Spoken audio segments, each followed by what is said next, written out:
What is up, guys? It's your boy V-Dog, back at you again another YouTube video. Today I'm going to be teaching you how to drive a Beamer the way it's supposed to be driven. Let's hop inside and show you a few things on the interior, and then we'll come back to the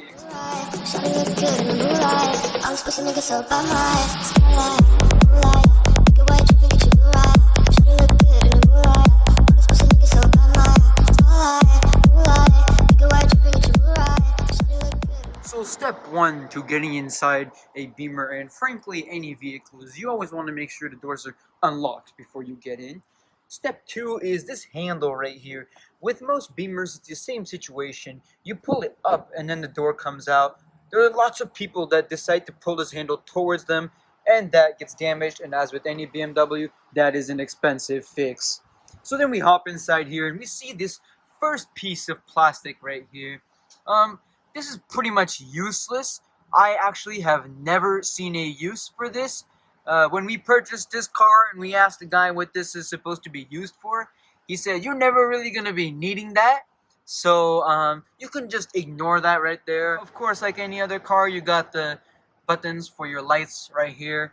But yeah, there's other parts to this interior we also want to take a look at. So let's hop inside real quick.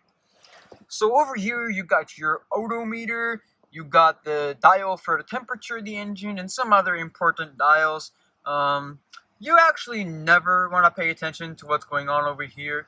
The only two important dials is the one on the right that shows the temperature of your engine, and the one on the left that shows how much gas you have. These two in the middle are pretty useless. I've actually never seen myself glancing at those, nor have I seen myself staring at those while driving, so you can ignore those while operating your BMW. Another thing you want to take a look at is this fancy thing up here that they like to call a mirror, whatever it's called.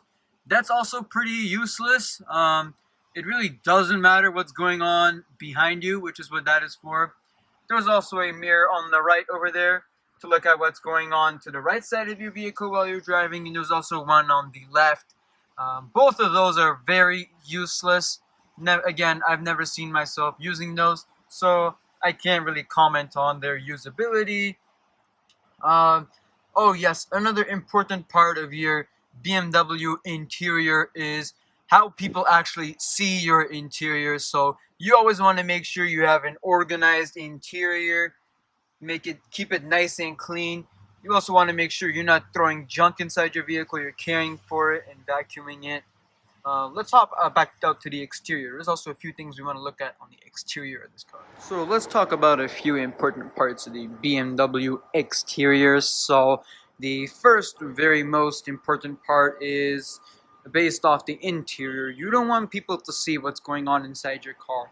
Especially imagine you come up to a red light and you stop next to a Beamer. You really don't want people peeking inside your car and seeing what's going on, who's driving that car. So it's very important that, as you can see here, we have a little tint on the car. It's a very important thing I would recommend everybody to do to their BMW as a first step.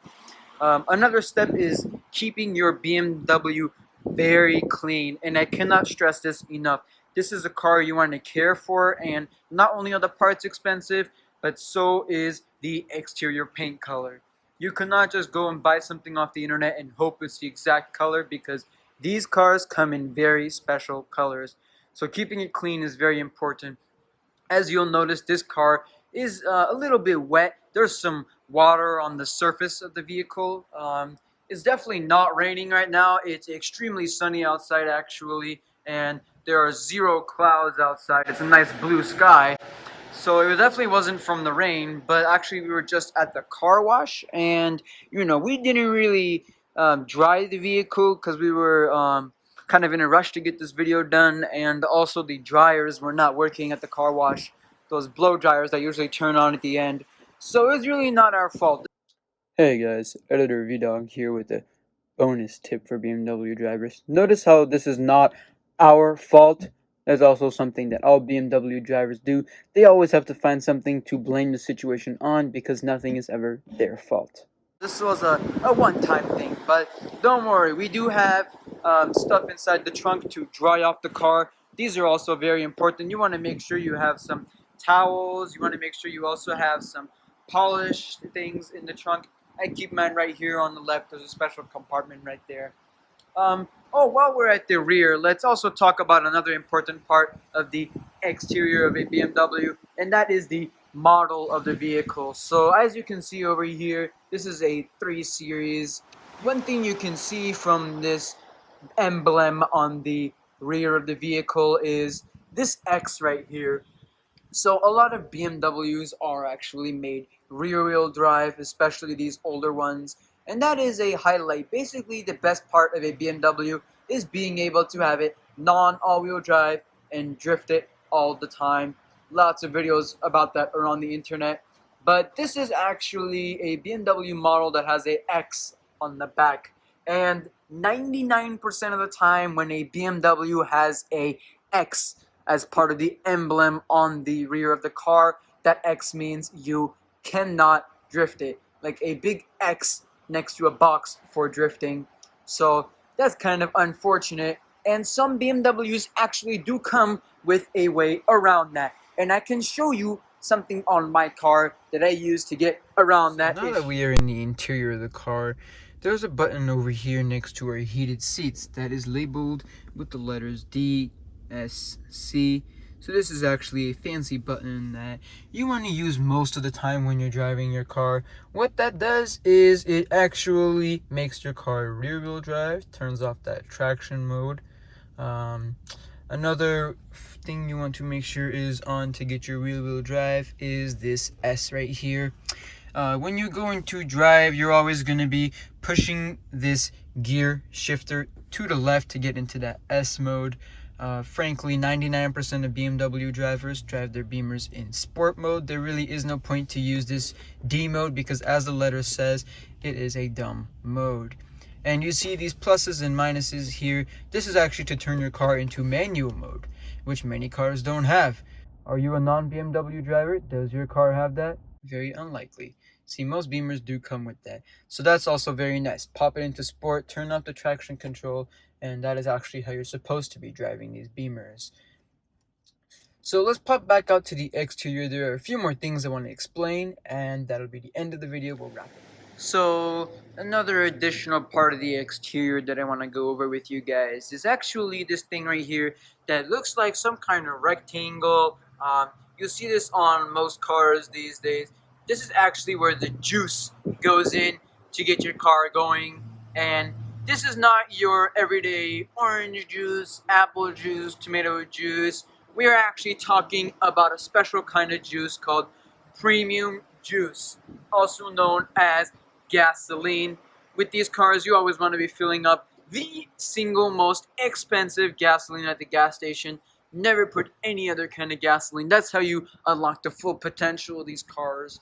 That's how you really drive a Beamer like a Beamer and how it's supposed to be driven. Another very important part of the exterior of this car is actually what goes on up front. So you always want to make sure that your lights right here is where they're located. Those are called your everyday lights. You know, online they call them high beams and stuff like that, but they're just called everyday lights. They're actually what you will be using most of the time when you are driving this car. Over here you have those normal lights. I've barely seen myself use those. At nighttime, lights are pretty useless because there's really no one on the road and there's street lamps everywhere, so you really won't be needing that one right there. I really don't know what these are for. They're pretty useless. I'm thinking of just throwing them in the garbage one day. They've been sitting there. I've never ever seen them blink or turn on or anything. So yeah, we'll get rid of those pretty soon.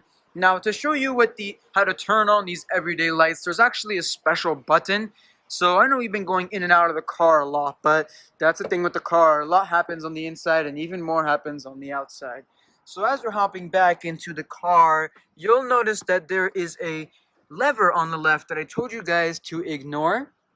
That lever right there that has the L, the R, and the BC on it. So this is actually the hidden button for your everyday lights. When you bring this button towards you, it turns them on temporarily, as you can see. and then once you push that button away from you, it turns them on permanently. And we can actually go to the outside of the car and check that out for validity purposes, just to show you guys that I am not lying. This is actually a feature on this car. So see right there, we're up to the front of the car, and in fact those lights are on, and they will be working once we need them to drive every day. So yeah, once we get out of here and this video is over, we will be using those everyday lights. Now the issue is that you'll notice the one in the middle is not the one that is actually on. It was the one to the side. The reason for this issue is that the car is not actually on. So that was another hidden hid inside your BMW. So there's actually a very cool way to turn this on, and we're going to use that same everyday headlight button that we were talking about early in the video. So this button right here, when you bring this button down, you'll notice that that very useless light I was talking about earlier is actually on, and the same thing is true for the light on the rear part of the car. And this is actually for a safety purpose. In case you park at night on a street where there are tons of cars, it helps other drivers to see when a car is driving along that this is actually a marker, and it shows them, see, there's a line of cars here, be careful. It's a very nice feature, and that's another pro to these European cars. You can also push it to the other side and get the light on the other side to be on while you are parked, in case you're parked the other way and you need the light on the other side to be on. Personally, in America, I've never ever seen myself use this, so I don't know when you're going to use it or if you're going to use it. But like I said, that button is very useful for everyday lights. Remember, you push it towards you, that's temporary, and then you push it away from you, and you get that on permanent. Thank you guys for watching. My name is VDog, and you just learned how to drive a BMW. See you in the next one. Peace.